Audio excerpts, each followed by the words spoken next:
This episode of the Helping Healing Humor podcast is brought to you in partnership with ministryleague.com. We would love for more people to discover this show, so please rate and review us on iTunes or your podcast provider. Feel free to share on your social media and subscribe at benandtravis.com for the free ebook, 28 Days of Focused Living. Welcome in to the Helping Healing Humor podcast with Ben and Travis, the Ask Lonnie Jones Anything edition, I believe, number 4. Super, always awesome, excited. I can't throw out enough words to describe just how great it is to get to hang out with Lonnie Jones, Ben Hayes, and Will Myhan. Just love anytime we get to be together and have this opportunity to, of course, throw questions at Lonnie and see what sticks. It's great fellowship of some of my favorite Christian, my brothers. And unfortunately, there's a bunch off air that we can't necessarily share with everyone. So to you. But you do get some great stuff, and I'm ready to jump right back in. Lonnie is, as we spoke in our last episode, he is the chaplain for the Huntsville SWAT team. He leads another SWAT team, Skits with a Truth, that Ben Hayes and I both get to be a part of and get to show off our super goofiness of fun times. What's that, Ben? On your shirt. Yeah, the on SWAT shirt. team on your shirt. That's about as serious as you will ever see us, posing.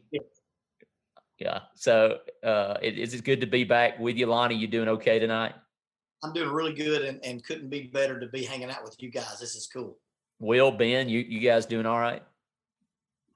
Rocking it out. This is the St. Jude Marathon week. Even though we're not going to be in Memphis, I'm running a half marathon virtually. Will is running the full marathon virtually. And so just a little plug there, that we're doing this to raise money for St. Jude. We did that last time kind of in honor of my son and a kid that goes to Highland Park here named Houston. So Cypress and Houston runners. And we got a couple other guys, one of the other SWAT guys, Michael Rosenblum, and just a couple others that are running with us. And we're just super excited about doing that. So even though when you hear this, the race will have already been run, you can still donate to that. So, and we just encourage you guys to donate to St. Jude anytime, because the work that they're doing there is amazing. And so I don't run because I'm fast. I run to finish and to fundraise and to have fun with my friends. And that's about it. I don't try to be too fast about it. So, but that's about all that's going on in our lives. Will, what are you running this weekend?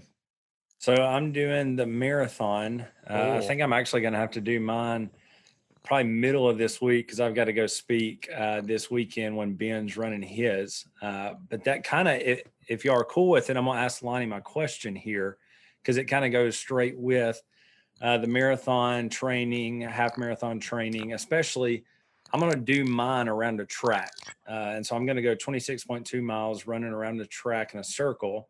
And Ben and several others have said how stupid that is. But a lot of people have said, to run, you got to have mental toughness, especially when Ben and I were running it last year. It's pretty easy when you got 30,000 people cheering you on the whole way. But doing it by yourself, it's a whole different ballgame. So Lonnie, my question revolves around mental toughness.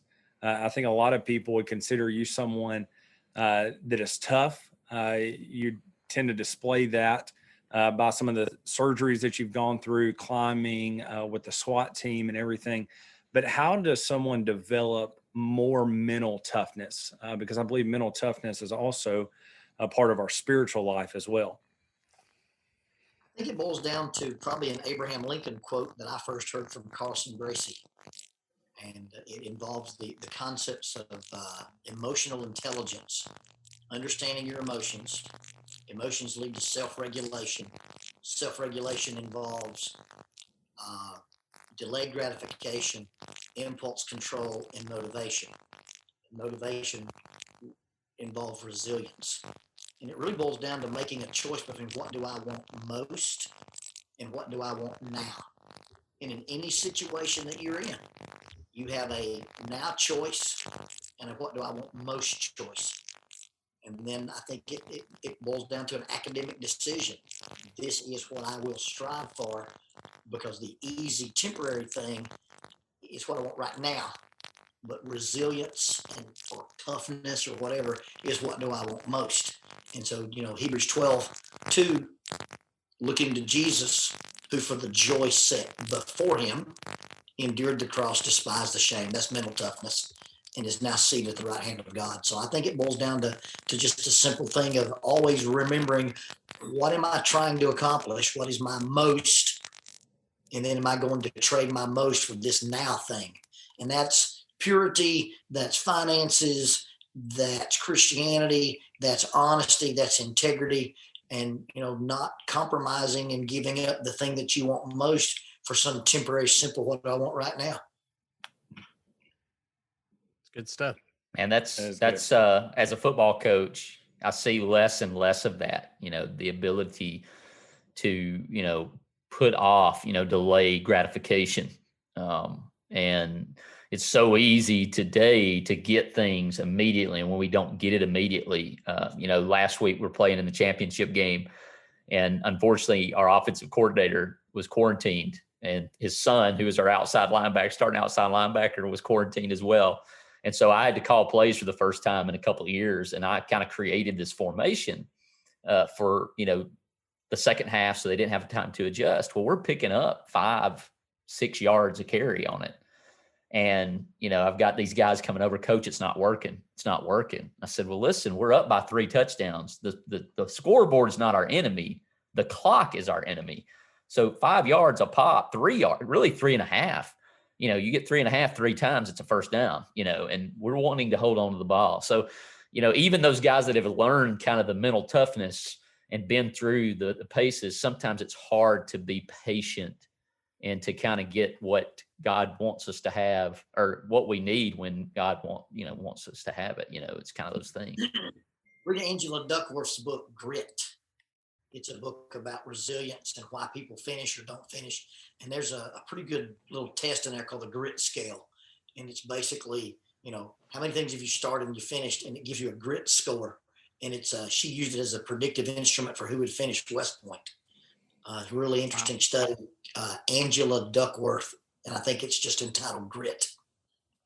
I know last year when I was running one of the getting ready for the marathon, the half marathon for me, I was listening to a lot of times the book Lone Survivor. And so, listening to that and putting into perspective what he went through, a lot of that's about his training, and then into, what happened to him in the field. There was a lot of nights I was wanting to quit, and I'm like, look, if he can do all that, maybe I can keep running. I'm not a marathoner, but when I started being able to hang out with SWAT, I'm not a runner. I'm not built to run. And so the first night I ever met those guys, they invited me to run with them. A guy goes, "You going to run with us, Reverend?" And I was wearing khaki pants, Rockport shoes, and a button-down shirt.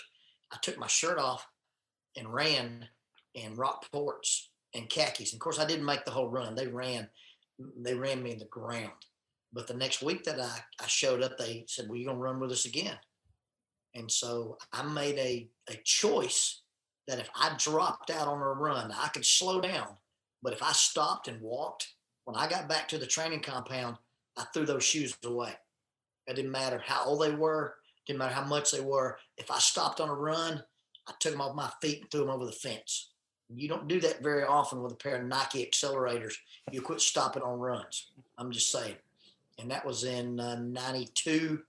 And I just finished a little 5K, kind of a personal thing last week before I left for Arkansas. And, I'm not breaking any land speed records, but, just deciding if I quit, this is my consequence. If I don't quit, I don't have that consequence, and make a deal with yourself. And that's the thing on, I guess, personal integrity as well as toughness. I don't know. All right, Lonnie. Do you, and are you a fan of pineapple on your pizza? Absolutely. Pineapple on chicken, pineapple on pizza, pineapple just by itself. I like pineapple. When I was in the For hospital, the record, one of my- pineapple. Go ahead, Ben. No, I was going to say, for the record, pineapple and Canadian bacon or ham is phenomenal. I don't know the people who say it's not. I don't know what's wrong with them. I had a buddy who brought me a pineapple when I was in the hospital, a full pineapple, like the skin, all of it. We had no way of peeling that thing, but he did. He knew I liked pineapple. So yes, I am a pineapple on pizza. Will? Oh yeah, 100%. Sign Okay. me up for it. There we go. Mhm. Have you had the pineapple hamburger on a hamburger? Pineapple on a hamburger. Solid. Red Robin. Yeah. I'd do it. Okay, so pineapple by itself, salt or no salt? No salt. I've never had any salt. Yeah, I mean, I would try it, but Salt your pineapple, change your life. now I like salt on watermelons and apples and Yeah. just about everything else. So I could see where that'd be good. Salt on a pineapple, man, that's good. And then you Nice. get it in that juice, and it's like drinking God's Gatorade. It's good stuff. Gooder than snuff and not half as dusty. Exactly. Change your life. Sets them taste buds on fire. All right, Love Benjamin. All right, so I think I know the answer to this question. I've heard some stories through the years, but I know one of my favorite personal hunts that I've ever been on was with you, and one of the pronghorns that we killed on that trip is behind you on the wall. The one that I killed is on the opposite wall from me. And so we had a great time with Shane and Pickle and Paul, and it was just a really great trip. But I was wanting to know what is, and let our listeners know some details about your favorite climb, because we hear you talk about ropes and all sorts of stuff. Tell us about that. You got to understand about my climbing. If my climbing was a football team, I would be a Division III West Coast team. Okay, I'm not a good climber, but I enjoy climbing. If I had the requisite abilities that go with my knowledge, I'd be a pretty good climber. So when I started climbing, it was all power climbing, inside corners, chimneys. You get into a crack system, and instead of doing the placing your palms in and doing the real pretty stuff, you grab the crack like this and pull out. That's called a Gaston. So I learned to climb without special shoes and just doing what I call power climbing. As I changed my style, a guy in North Carolina when I was 30 had me climb a route blindfolded. And it changed me from a power climber using just my arms to learning how to dance with the rock and let the rock. Lynn Hill said, you do not conquer that which is your partner. When you climb a rock, you're not fighting the rock, you're dancing with the rock. It's telling you how to climb it. And one of the best, most enjoyable climbs I ever had was Troy and I got to climb in Yosemite. And we were climbing, and I don't know, I think it was, we did 6 or 8 pitches, which is the length of a rope. We hired a guide. So this guy would do the route, and then Troy would go behind him, and then I would come behind them and clean the route. And it was just such beautiful scenery. I was with Troy. It was a year outside of my surgeries. If you see those pictures, I'm still out of shape. I'm huge. I'm heavy. I don't look well. But we were climbing in Yosemite, man. And that rock out there is just sticky. It's that granite rock. And I caught myself about 500 feet off the ground, climbing and humming this Devo song that I didn't really know the words to, but I was just so at peace because I was thinking of nothing else but climbing. And being out there with Troy is probably one of my very favorite climbs in the world. That's awesome. So what's the Devo song? Do you remember it now? I could, if I thought about it, I think it's Light of the World, You Step Down into Darkness. Good one. That would be a good one on top of a rock like that, I would assume. I remember there was this slab, and if you put your hand underneath it and then wedged your elbow, it would give you a brace and you could pull up with it.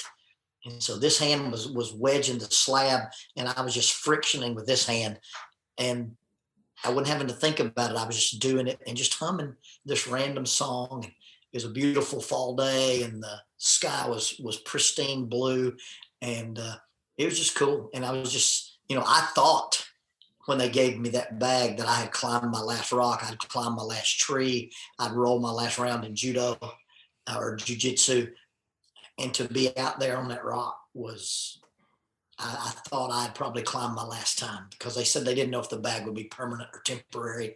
And so I was wrapping my mind around the fact that you're a sedentary person. My exercise for a year had been walking and shooting a child's bow at trash in the yard. And that's been a significant pace change for me, by the way. Well, little known fact here is that when Lonnie and I first met, I was pretty horrified of heights. I probably wasn't like somebody who would just, become, just a statue in that scenario, but I didn't like him. He taught me how to climb a tree climber, so I could hunt from a tree stand that I climbed myself. And then I've climbed a few rock walls or at least one on his property. I've climbed some other places since then, and done some other things. A swing got me riding roller coasters. So some of the stuff that I really wasn't a fan of before meeting Lonnie, of course, some of those Jedi powers as a counselor he's got probably helped me with some of that stuff too.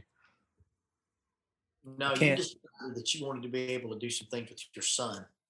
That's true. This is what I want That most, helps. not what I want now. And you decided to do this for Jackson. I remember that.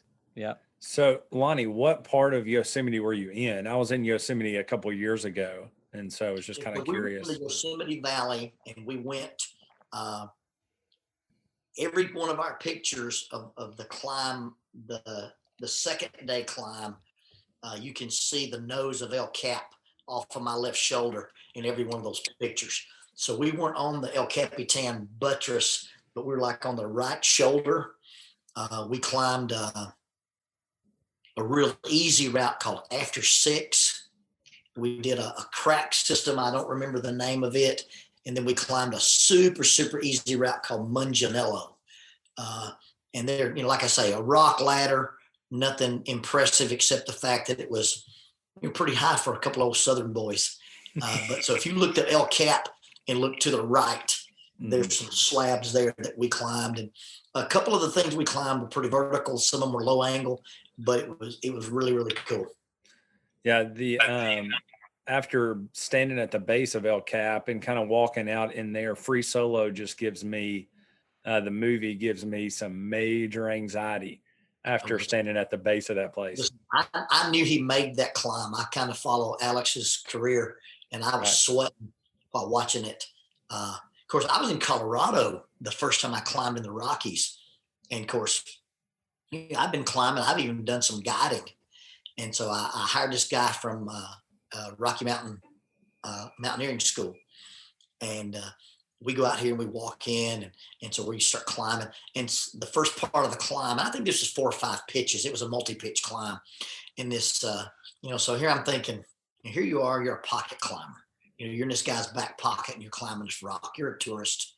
So we get up on this thing. He said, now there's a hand ledge that you got to go out. He said, then when you get to the edge of that hand ledge, you got to move up, and it requires a move called a lie back. And he said, can you lie back? I said, yeah, I can lie back. I did a 75-foot lie back in the New River Gorge. And it's, you got 2 opposing walls, and you put your hands in the crack and put your feet on the opposite wall. You push with your legs and pull with your hands, and you lean in, and you just move your feet up, move your hands up. It's a monster move, and a little short guy like me can do it. So I thought, yeah, I can lie back.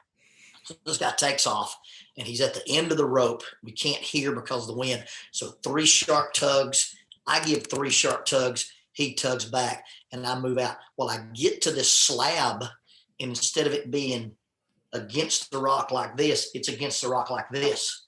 So I've got to reach inside it, put my feet on it, and then lie back. And I'm 600 feet above the valley, lying back over this thing. So, I do probably 7 or 8 lie back moves, and you're just hanging out and you just watch the world fall away. Well, I get on top of this thing and I go, okay, so you may not be a tourist. You may not be a pocket climber. You might quite possibly be the man. And this kid in gym shorts and a chalk bag cruises past me, free solo in the same route. He like, stop me.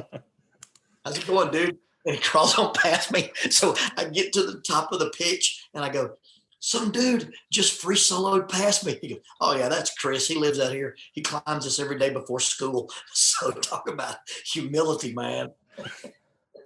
What? I mean, watching that, I remember the first, and I've watched free solo, I think 3 or 4 times, just because I enjoy it and being out there. But I remember the first time I watched it, I looked down and I was gripping the couch and I just white knuckled, all of my hands. Listen, Mr. Gravity never sleeps. Mm-mm. And I've arrested a couple of dynamic falls from people.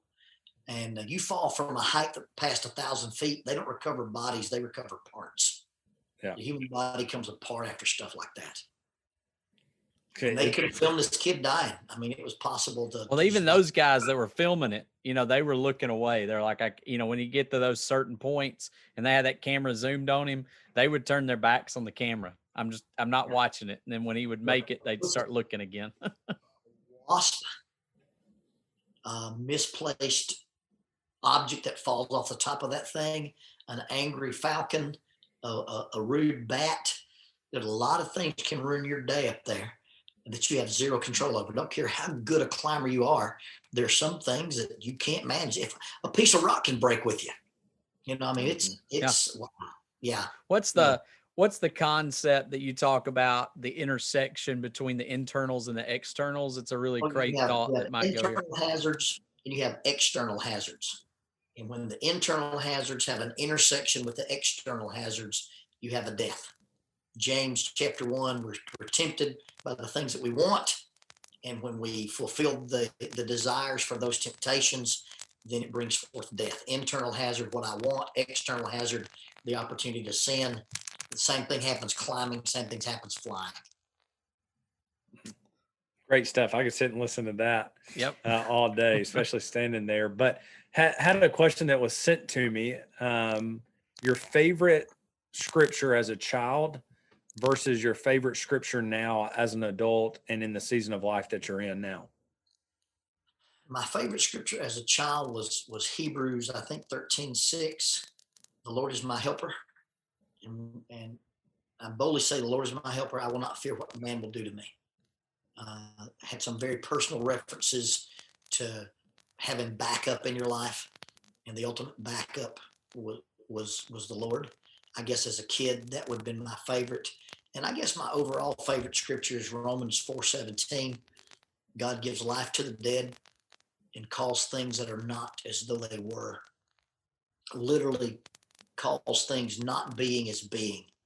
God takes the weak and calls us strong. God takes the lost and calls us saved.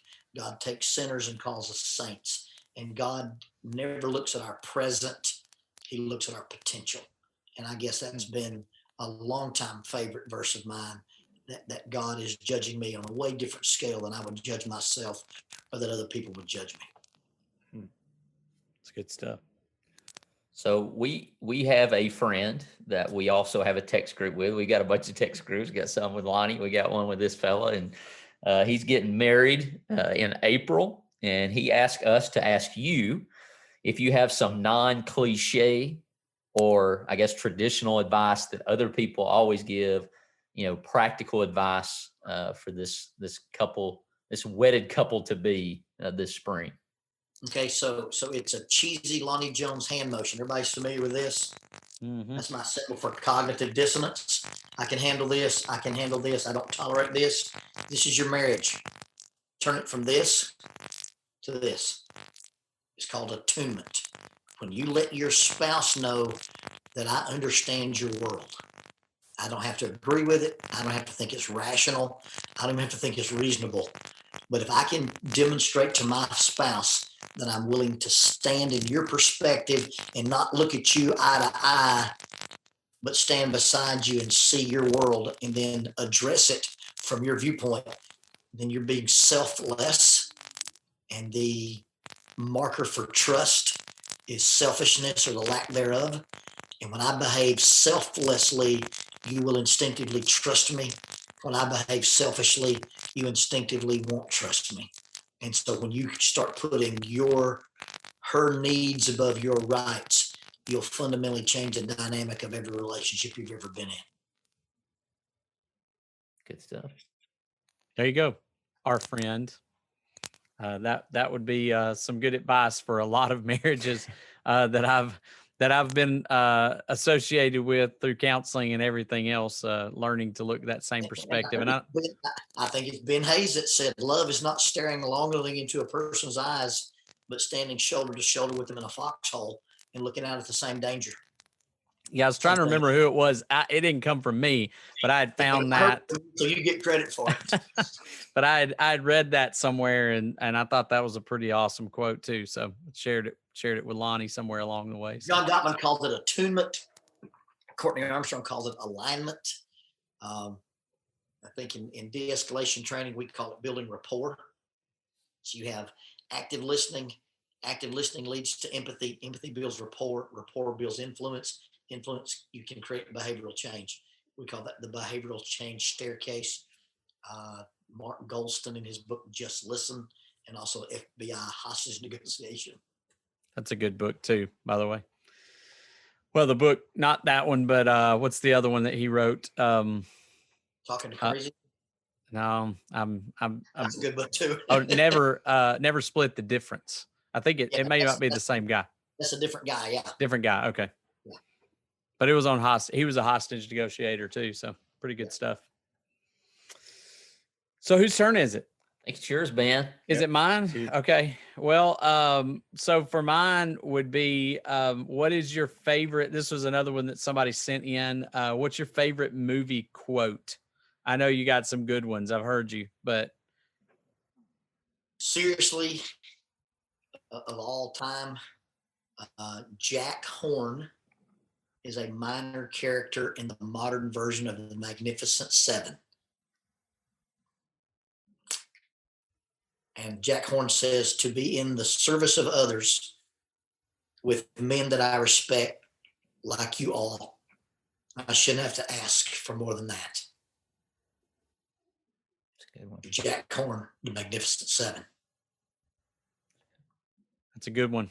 And I agree with those sentiments as well. So that includes you guys, that includes Troy, that includes the drama troupe SWAT, and that includes the operators called SWAT. And that pretty much sums up my life. To be in service of others with men like yourselves that I respect, I shouldn't have to ask for anything more than that. That is good stuff. I'm going to throw in one more question, if that's all right with everybody, and then I'll swing it back through and wrap up our time together. As sad as that is, there must always be an end.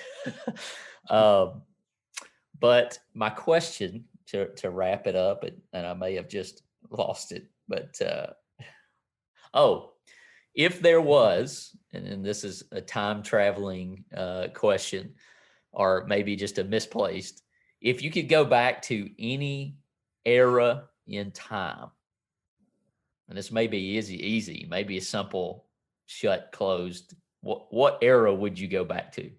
Like, if you've ever thought, man, I grew up in the wrong time frame, or, whether it's music makes you think that. There's sometimes where I'm like, man, the music at this time, man, was just so, you could go see Johnny Cash, Elvis Presley, and those guys play a show in a gymnasium for like 25 cents. Like, that's crazy. Has there ever been the time that maybe that crossed your brain of, man, it would have been really sweet to live then? If I could just go back, I'd just go back to when Lonnie Beth was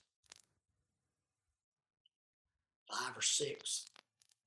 Was my little shadow, and wanted to be everywhere I was and do everything I did. And I'd just do some more of that. I'd rather chase her down a hill on a snowboard than climb any rock that's out there. I'd rather sit in the backyard with her and shoot a BB gun at pine cones and hunt any elk that walked on the Colorado mountains.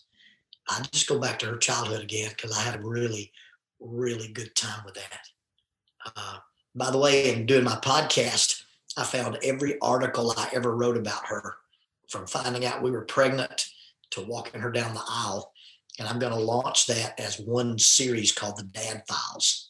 And they're probably 3 minutes each, but it's just my observations from being a young dad.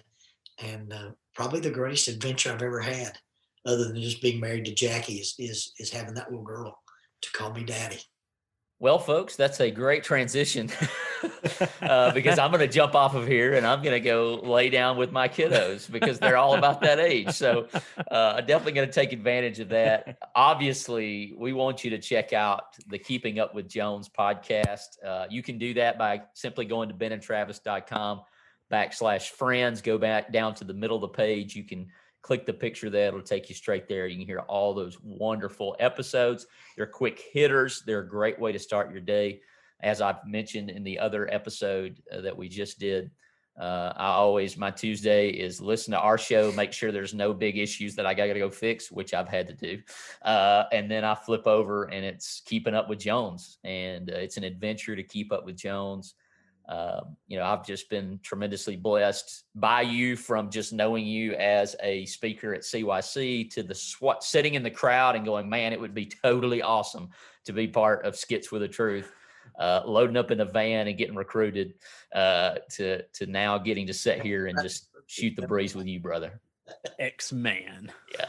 I'm still on my phone, by the way. You're listed under X-Man Travis Creasy. There you go. I'll take it. I'll take as close as I'll ever be to Wolverine. Ben, Will, y'all got anything else? Such an awesome experience, Lonnie. Thank you for sharing those stories. So many good things. And I can't wait till the next time we get to pick your brain on an Ask Lonnie Jones Anything, because it is. Anytime. Thank you guys for letting me be a fun. part of your lives. I love you. I'm proud of you, what you do and who you are. December 7th, 1941 is a day that our grandparents and great-grandparents might recall vividly. Thousands of brave individuals answered the call to enlist and serve their country. Those back home waited and also served by providing essential support. Since then, veterans have served in the Korean War, the Vietnam War, Desert Storm, Operation Enduring Freedom, and the current ongoing global military operations. It's no surprise that our veterans have paid a huge price for the freedoms that we cherish. Serenity Counseling is honored to serve those who have served through their Renewed Warriors program.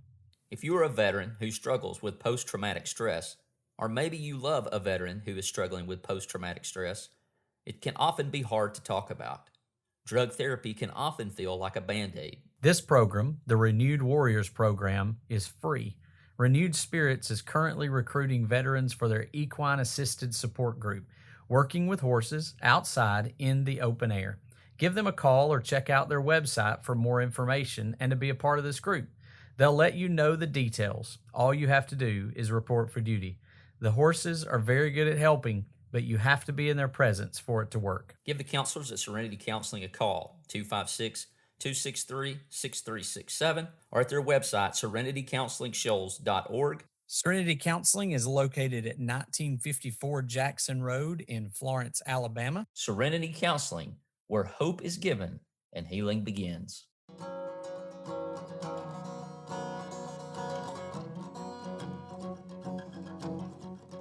Thanks for being with us for this episode of the Helping Healing Humor podcast.